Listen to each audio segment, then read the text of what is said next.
पुंडलिक वरदा हरी विठ्ठल श्री ज्ञानदेव तुकाराम. मरणाहाती सुटली काया विचारेया निश्चय, नासोनिया गेली खंती सहज स्थिती भोगाची. न देखेसे झाले श्रम आले वर्म हाताहे, तुका म्हणे कैची किव कोठे जीव निराळा. तुकाराम महाराजांनी सुद्धा असं म्हणूयात आपण की एक रूपक करतात लोक साधारणपणे, त्याचं एक प्रवासाचं रूपक आहे, यात्रेकरूचं, की माणूस एके ठिकाणावरून दुसऱ्या ठिकाणी जातो, प्रस्थान ठेवतो म्हणजे जायण्यासाठी, आणि थेट मग त्याचा प्रवास पूर्ण होईपर्यंत जर्नी. तर अशा प्रकारचा प्रवास हा कुठे कुठे असू शकतो. लौकिकात तर असतोच तो, मग त्या सगळ्या गोष्टी येतात. पूर्वीच्या काळात वाहनच नव्हती, त्याच्यामुळं लोक पायीच जायचे, फार जुना काळ. नंतरच्या काळात हळूहळू लोकांनी काय केलं, प्राण्यांना माणसाळवलं, त्यामुळं मग घोड्यावरती बसू लागले. मग पुढे त्यांचे लक्षात आलं की अरे घोड्यावरती एक दोन माणसं बसतात, आपण काहीतरी दुसरी युक्ती करूयात. मग त्याच्यातून रथ निर्माण झाला. मग इकडे शेतकऱ्यांनी बैलगाडी तयार केली. हा पुढचा टप्पा चाकाचा शोधात सगळ्यात महत्त्वाचा आहे त्या ठिकाणी. म्हणजे गती आणखी वाढली. आणि मग पुढे आपण बघतो की साधारणपणे जेव्हा एक वैज्ञानिक क्रांती झाली युरोपमध्ये, तेव्हा मग वाफेचं इंजिन पुढे आलं. मग आणखीन काय काय बघतो आपण, इलेक्ट्रिसिटी आली, आणि काय काय अद्याप अलीकडच्या काळामध्ये थेट अणुऊर्जेपर्यंत आपण पोहोचलो. तर त्यामुळं आपल्याला हा प्रवास अधिक सोपा, सुलभ आणि जलद करता येऊ लागला. म्हणून ह्या प्रवासाचं एक रूपक घेऊन पुढे लोकांनी माणसाच्या पारमार्थिक प्रवासाचं सुद्धा वर्णन करायला सुरुवात केली आहे. पिलग्रिम्स प्रोग्रेस नावाचं जे काही आहे इंग्रजी भाषेमध्ये, ते खूप बनियांचं गाजलेलं आहे. आपल्याकडे सुद्धा अशा प्रकारची. मग आता लोक म्हणायला लागले की जणू काही आपण साधनेला सुरुवात केली आणि टप्प्याटप्प्याने आपला विकास होत गेला आणि थेट आपण त्या मुक्कामापर्यंत पोहोचलो, शेवटपर्यंत. असा एक प्रवासच नाही का तो. आणि म्हणून त्या प्रवासाचं वर्णन करताना विशेषतः पाश्चात्य ख्रिश्चन विचारांच्या मध्ये हे वर्णन ज्यांनी केलं त्यांना मिस्टिक असं म्हटलं जातं. या लोकांना मिस्टिसिझम हे त्यांचं तत्वज्ञान. आणि मिस्टिसिझमचं वैशिष्ट्य काय की हे सगळे प्रवासाला निघालेले लोक आहेत, जणू काही परमात्म्यापर्यंतचा त्यांचा प्रवास आहे. मग प्रवासात कधी कधी माणूस वाट चुकतो, भ्रमित होतो की इकडे जाऊ की इकडे जाऊ वगैरे वगैरे, संशय निर्माण होतो. मग त्याला आत्म्याची अंधारी रात्र असा एक शब्दप्रयोग त्या मिस्टिसिझममधनं पुढे आला. आणि तुम्हाला सांगतो की आपल्याकडे कुठे विचारवंत तत्वज्ञ होऊन गेले, गुरुदेव असं त्यांना म्हणायचे लोक, त्या संज्ञेपर्यंत ते आले. रामभाऊ रानडे ही निंबाळला त्यांचा आश्रम होता, पण फार थोरग्रस्त होते. तत्वज्ञानावरची पुस्तकं लिहिली त्यांनी, उपनिषदांवरती पुस्तकं लिहिली, आणि बनारसच्या हिंदू विद्यापीठाचे ते कुलगुरू होते, तत्वज्ञानाचे प्राध्यापक होते. थोर त्यांचा अधिकार वगैरे वगैरे. आणि निंबाळला त्यांनी एक वेगळ्या प्रकारचा आश्रम म्हणूयात, एक स्कूल म्हटलं तरी चालेल, ते सुरू केलं तत्वज्ञानाचं, साधना मार्गाचं.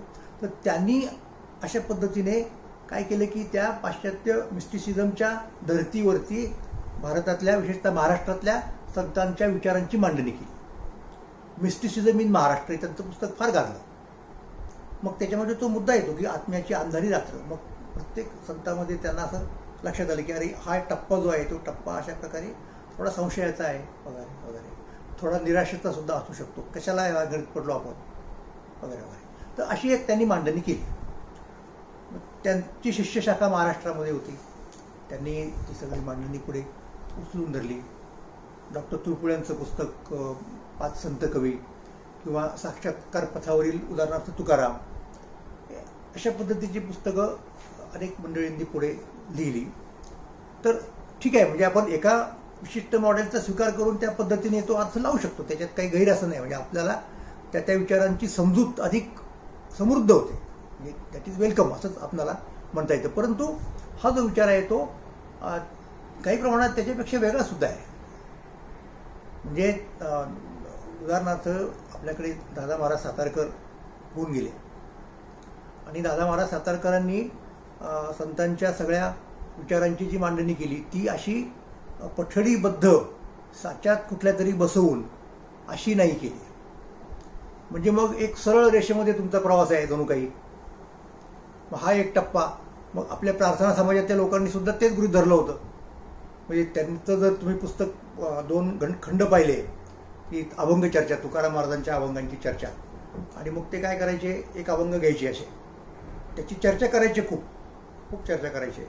मग उदाहरणार्थ डॉक्टर भांडारकर त्याच्यामध्ये होते, ते तर अध्यक्षच होते मुख्य. आणखीन काही लोक होते, पटवर्धन होते, एक रानडे म्हणून होते दुसरे, म्हणजे न्यायमूर्ती रानडे नव्हे तर गह रानडे. तर ही सगळी मंडळी एकत्र यायची. पुण्यामध्ये त्यांनी तुकाराम चर्चा मंडळ स्थापन केलं होतं. एक अभंग घ्यायचा आणि त्याची चर्चा करायची, प्रत्येक चरणाचा अर्थ लावायचा, शब्दाचा अर्थ लावायचा, त्याची नोट घ्यायची आणि मग ते प्रोसिडिंग प्रसिद्ध करायचं, असं ते होतं. तर अभंग सगळं झाल्यानंतर अर्थ लावून मग एक प्रश्न उपस्थित करायचे की कोणत्या टप्प्यावरचा अभंग आहे तुकाराम महाराजांच्या. म्हणजे तुकाराम महाराज हे सुद्धा एक जणू काही असे साधक आहेत, त्या याच्यावरती निघालेले, परमार्थाच्या पथावरून निघालेले, आणि ते कुठल्या तरी टप्प्यावरती असं गृहीत धरून त्यांनी त्या पद्धतीने ते अर्थ लावले. आणि मग शेळ्या मारायचा की मग या साधकाच्या टप्प्यावरती आहे. मग वेदांताच्या लोकांना विचारतात, ते म्हणते अरे छानच झालं, हा जिज्ञासूचा अभंग आहे, हा मुमुक्षूचा अभंग आहे वगैरे वगैरे असं ते म्हणतील. तर त्याच्यापेक्षा एक वेगळा विचार दादा महाराजांनी मांडला. आणि त्यांचे शिष्य जे होते बाबाजी परांजपे, बाबाजी गणेश परांजपे बॅरिस्टर, त्यांनी तुकाराम महाराजांच्या भिजल्या वहीच्या अभंगांचा अर्थ केला आणि ते पुस्तक प्रकाशित केलं. ते आपल्या सध्या आपणाला वर्धा प्रकाशन भाव्यांचं सेनेमध्ये वापरत असतात, तिथे उपलब्ध आहे. की ज्या वह्या तरुण आल्यावरती तुकाराम महाराजांची, त्यातली एक वही देऊमध्ये होती, त्या वहीची एक कॉपी सख्या हरी वैकुंठे नावाच्या वारकऱ्याकडे होती. तर त्याच्यामध्ये एक प्रकारचा क्रम आहे, म्हणजे ज्या क्रमाने तुकाराम महाराजांनी अभंग केले त्याच क्रमाने. पण तो क्रम म्हणजे असा क्रम नव्हे ज्याला हे साधनेमधली उत्क्रांती म्हणतात, तशा प्रकारचा क्रम नव्हे, पण तो क्रम आहे. तर तिथे काय होत आहे, दादा महाराज किंवा परांजपे सांगतायत की त्या त्या वेळेला ज्या उर्मी आल्या, अंतःकरणात उमटल्या, त्याची अभिव्यक्ती अभंगामध्ये आहे. त्यामुळं असं नाही म्हणता येत की या अभंगाचा पुढचा हा टप्पा, मग त्याच्या पुढचा हा टप्पा, असं नाही. ते मागे वळूनही पाहू शकतात. त्यामुळं परमार्थाचं असं कुठलंही काय म्हणत त्याला असं गणित नसतं, म्हणजे या मार्गाने असं सरळ चालला किंवा असं नाही, असा तो एक मार्ग आहे. म्हणजे तो मी हे का सांगितलं आपल्याला की ह्याच्याकडे तुम्ही कशा पद्धतीने बघायचं, ते सगळ्या ह्याच्या की तुकाराम महाराजांच्या याच्यामध्ये वेदांताचे अभंग येतात, निश्चितपणे येतात, अद्वैत वेदांताचे येतात, काही ठिकाणी द्वैताचा विचार येतो. तर मग अगदी त्या प्रार्थना समाजाच्या लोकांनी अपरिपक्व दशेतील अभंग असंही म्हणून टाकलेलं आहे एखाद्या अभंगाला. तर हे नेमकं काय आहे, हे आपणाला काही आपण चौकट गृहीत नाही धरली तर समजून येईल की नेमकं काय आहे. एकतर तुम्ही एखाद्या चौकटीच्या याच्यात बसवायचा प्रयत्न केला की मग तुम्हाला तशाच पद्धतीने जावं लागतं. मग तो साक्षात्कारवाद म्हणजे मिस्टिसिझम म्हणजे तो प्रवास तसंच करावा लागतो. मग तो हे म्हणतात त्याप्रमाणे प्रार्थना समाजेस परिपक्व अपरिपक्व साधकाची दशा वगैरे वगैरे वगैरे. आणि ते तर असं म्हणतात की तुकाराम महाराज हे, कारण ही जी मंडळी आहेत ती द्वैती आहेत पूर्णपणे प्रार्थना समाजेस, आणि ते द्वैती असल्यामुळे अद्वैतातले अभंग असतील तर ते म्हणजे असतील तर ते म्हणतील की ते अगोदरच्या काळातले आहेत. त्याच्या उलट समजा तुम्ही या वेदांती मंडळीकडे गेला तर ते म्हणतील की अरे नाही, हे जरा अगोदरच दिसतंय, तोपर्यंत तुकाराम महाराजांना अद्वैताचा साक्षात्कार झालेला दिसत नाही असं ते म्हणतील. काही असं म्हणतील की अरे हे द्वैत आणि अद्वैत पचवून त्याच्या पुढे जाणारी सुद्धा एक दशा आहे ना, त्या अवस्थेतले ते अभंग आहेत. हे वेगवेगळे विचार कसे पुढे येतात हे तुम्हाला मी सांगितले. तर हा जो अभंग आहे हा अशा प्रकारे वेदांताचा विचार मांडणारा अभंग आहे. आणि तो वेदांत म्हणजे मी सांगितलं अद्वैत वेदांताचा विचार प्रगट करणारा अभंग आहे. आणि असे अनेक अभंग तुम्हाला महाराजांच्या किंवा कुठल्याही संतांच्या, एकनाथांच्यामध्ये असतील, नामदेवरायांच्यामध्ये असतील, ज्ञानेश्वर महाराजांच्यामध्ये असतील, कारण तो संपूर्ण डॉमिनंट अशा प्रकारचा मुख्य प्रवाहातला तात्विक विचार आहे. तुम्हाला जे काही म्हणायचं, जे काही मांडायचं ते त्या पद्धतीने, त्या चौकटीत किंवा त्याला प्रतिसाद देतच मांडावं लागेल. त्याला बायपास नाही करता येत तुम्हाला. म्हणजे दुसरं उदाहरण सांगतो तुम्हाला. म्हणजे महाराष्ट्रामध्ये ज्ञानेश्वर महाराजांच्या, नामदेव महाराजांच्या अगोदर चक्रधर स्वामी होऊन गेले. त्यांनी महानुभाव संप्रदाय पुढे नेला. तर त्यांची मांडणी आहे ते पूर्णपणे द्वैती आहेत, पूर्णपणे द्वैती आहेत. म्हणजे त्यांच्या विचाराचं सूत्रच मुळात आहे की जीवा जीवा साजात्य आणि हे सगळा वैजात्य. म्हणजे सगळे जीव एका पातळीवरती आहेत, सारखे आहेत, आणि परमेश्वर हा त्यांच्यापेक्षा एक वेगळा आहे. म्हणजे द्वैत आलं. आणि मग मग त्यांचा संबंध काय असेल एकमेकांशी असणारा, तर ते म्हणतात की जीवेश्वरा स्वामी भृत्य संबंध अनादीचा, की ईश्वर हा स्वामी आहे आणि जीव हा त्याचा दास आहे. हा पहिल्यापासून चालत आलेला संबंध आहे.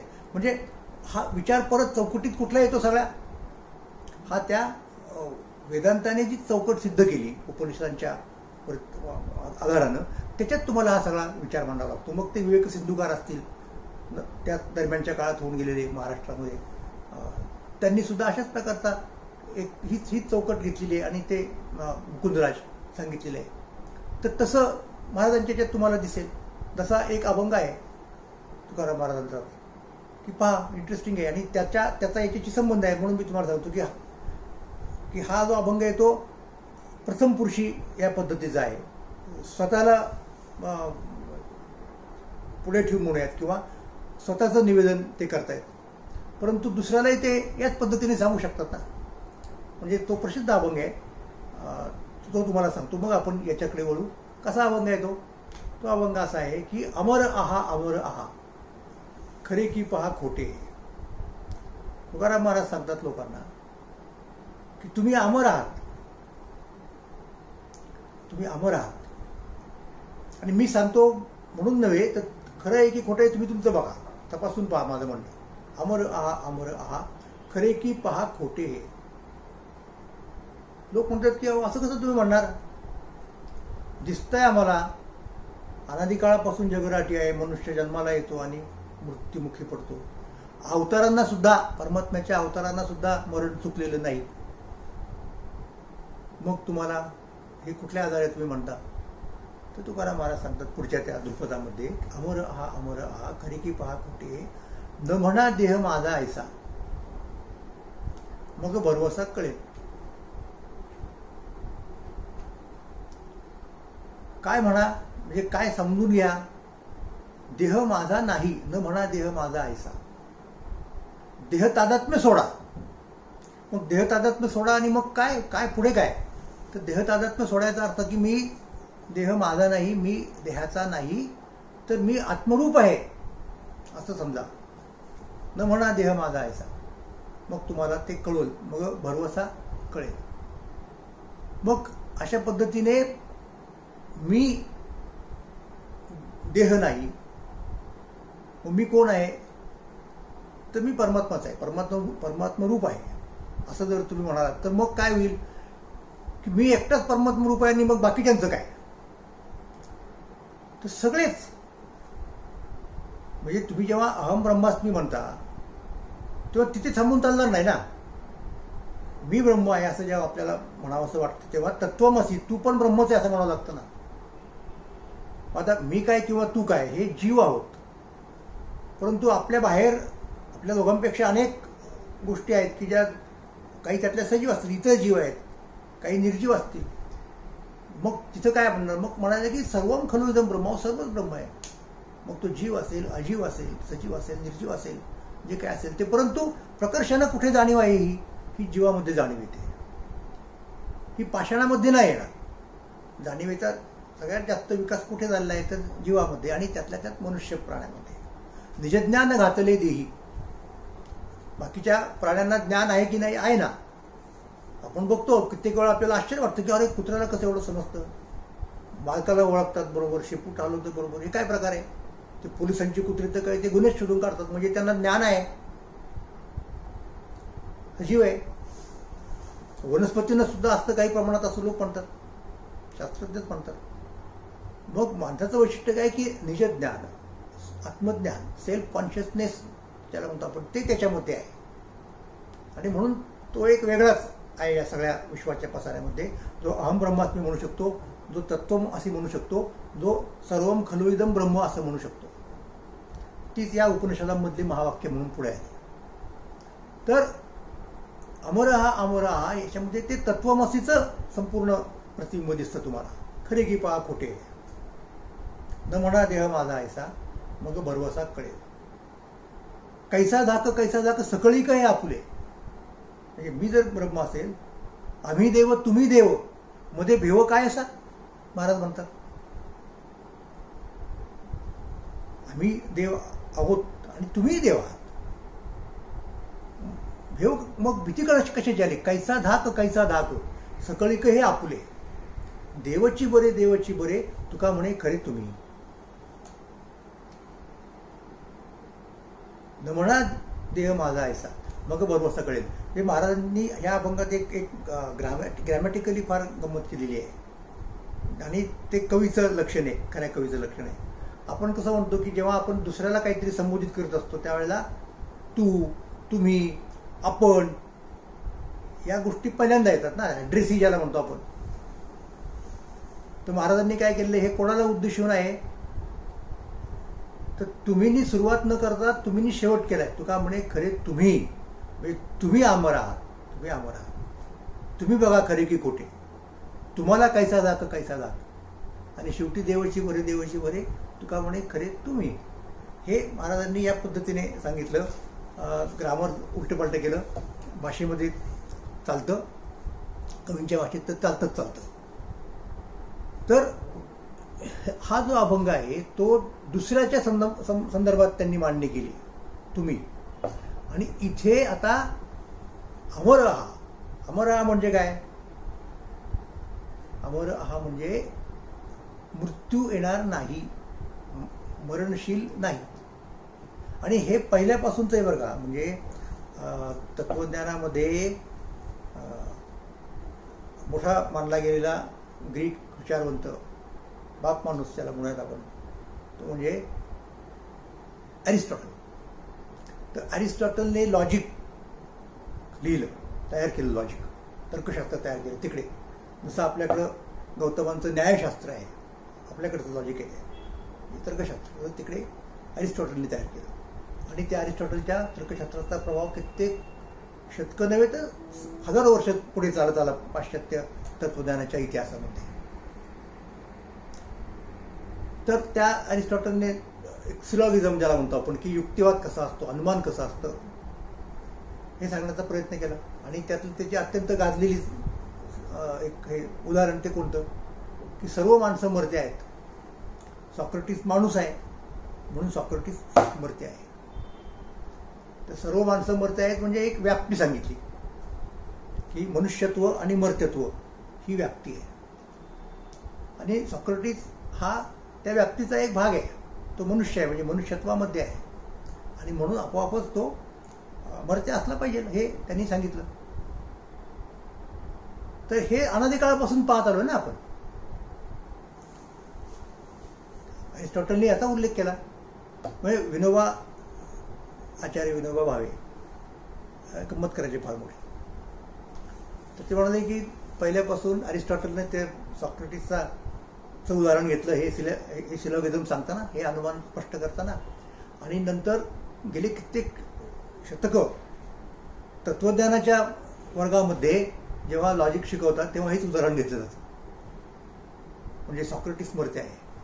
ते म्हणतात की तो तत्वज्ञानाचा प्राध्यापक आता म्हणत नाही की मी पण मनुष्य आहे आणि म्हणून मीही मर्त्य आहे, हा तसं म्हणत नाही. तो बिचारा सॉक्रेटिस कधी होऊन गेला, कधी मनुष्य होता आणि मरूनही गेला. त्याचंच उदाहरण आत्तापर्यंत चालत आलेलं आहे. दुसरं उदाहरण कुणी घेत नाही. क्लासिक उदाहरण आहे अशी विनोबा सांगायचे. तर हे सर्वमान्य सत्य आहे. हे तिकडे ज्ञानेश्वर महाराजांचा एक अभंगच आहे, आजा गेला पंडजा गेला देखत देखत नातू तोही गेला म्हणले. हे बघतात लोक सगळे. तुकाराम महाराज लोकांना सांगतायत की अरे काय तुम्ही माणसात, कशी तुम्हाला अक्कल येत नाही अजून. एक पाहत असा एकाची दहने, सावधत्या गुणे कैसा नव. बघताय रोज, जाताय तिथपर्यंत स्मशानापर्यंत, पोहोचवताय, परत मागे येत आहे आणि नित्याचं काम परत सुरू होतं. ते रामदासांनी सांगितलं ना, मरे एक त्याचा दुजा शोक वाहे. करतो दुसरा शोक करतो, एखादा माणूस गेल्यानंतर त्याचा निकटवर्ती जो असतो त्याला शोक होतो आणि होणारच. अकस्मात तोही पुढे चालत आहे.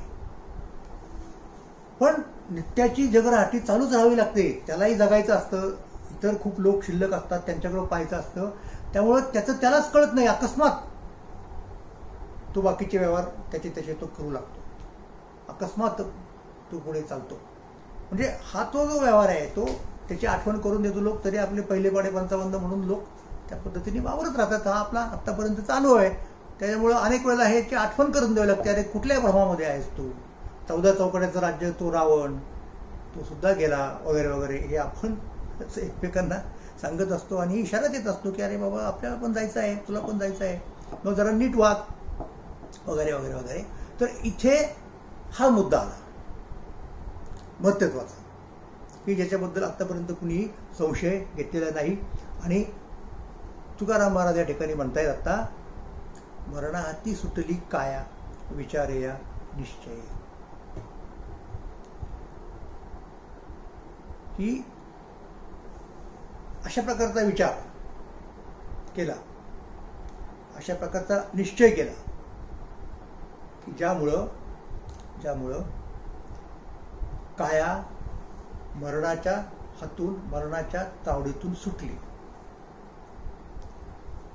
साहजिक आहे, नासोनिया गेली खंती, सहज स्थिती भोगाची. वेगळा विचार आहे की कशा पद्धतीने वावरलं पाहिजे, कशा पद्धतीने वावरतोय, सगळी चिंता नष्ट झाली आणि सहज स्थिती जी आहे त्या सहज स्थितीपर्यंत आलो. आपली जी स्वाभाविक नैसर्गिक जी स्थिती तिथं पोहोचलो, मूळची स्थिती तिथे पोहोचलो. न देखेसे झाले श्रम, आले वर्म हात आहे. त्यामुळं आत्तापर्यंत जे काही श्रम केले, आता साहजिक आहे ना, म्हणजे इथे कुठेतरी आपल्याला देता येईल रेफरन्स की गुरुदेव रानडे असं म्हणाले होते की साधक वेगवेगळ्या पद्धतीने, जसं ज्ञानेश्वर महाराज म्हणतात की कर्म आणि धर्म आचरी जे जायला लागी, साधक शिणले जगी, नाही का, हे सगळे शिणले. तर हा शिणवटा, हा सगळा शिणभाग गेला सगळा. न देखेसे झाले श्रम. म्हणजे आपण अशी वाट चालत चालत चालत पुढे आलो आणि आपल्याला जिथे खूप थकलो, रस्त्यात हातपाय दुखले, 2-4 काटे मोडले पायामध्ये, तहान लागली, पण ते सगळं बाजूला ठेवून आपण शेवटी त्या मुक्कामाला पोहोचलो. मुक्कामाला पोहोचल्या पोहोचल्या जे आत्तापर्यंतचे श्रम झाले ते आपल्याला आठवेनाशे किंवा जाणवेनाशे होतात, कारण आपण पोहोचलो. आले वर्म हात आहे, सापडलं आपल्याला जे काही पाहिजे ते, असं म्हणतात. आणि तुका म्हणे कैची कीव कोठे जीव निराळा. आता इथे त्या वेदांताच्या विचारांचा तुम्हाला संबंध लावता येतो की अरे तुम्ही कशाला कीव करता, कुणीतरी गेलं म्हणून, असं म्हणू शकतो ना आपण. कोठे जीव निराळा, परमात्म्याच्या पासून जीव किंवा आत्मा हा निराळा नाहीच आहे, परमात्माच आहे. आणि मग तो जर परमात्मा असेल तर जसा तो परमात्मा अविनाश आहे, तो जसा अमर आहे, तसा हा सुद्धा अमरच आहे, अविनाशच आहे. मग कशाला खंत करायची, कशाला खेद करायचा, कशाला कीव करायची, असा तो सगळा विचार अद्वैत वेदांताच्या पद्धतीने तुकाराम महाराजांनी या अभंगात सांगितला. आणि मी म्हणालो त्याप्रमाणे ती संपूर्ण परंपरा मागे जी उभी आहे ती अशा प्रकारे वेदांताच्या विचारांची आहे. तो मुख्य प्रवाह आहे. त्यामुळे तुम्हाला मांडताना काहीही जरी काही वेगळं मांडायचं असलं तरी सुद्धा त्याच चौकटीत, त्याच संदर्भात तो एक मोठा पॅराडाईम निर्माण झालेला आहे भारताच्या वैचारिक पटलावरती. आणि त्या पद्धतीने तुकाराम महाराज आपल्याला जे म्हणायचे ते सांगतायत. पुंडलिक वरदा विठ्ठल श्री ज्ञानदेव तुकाराम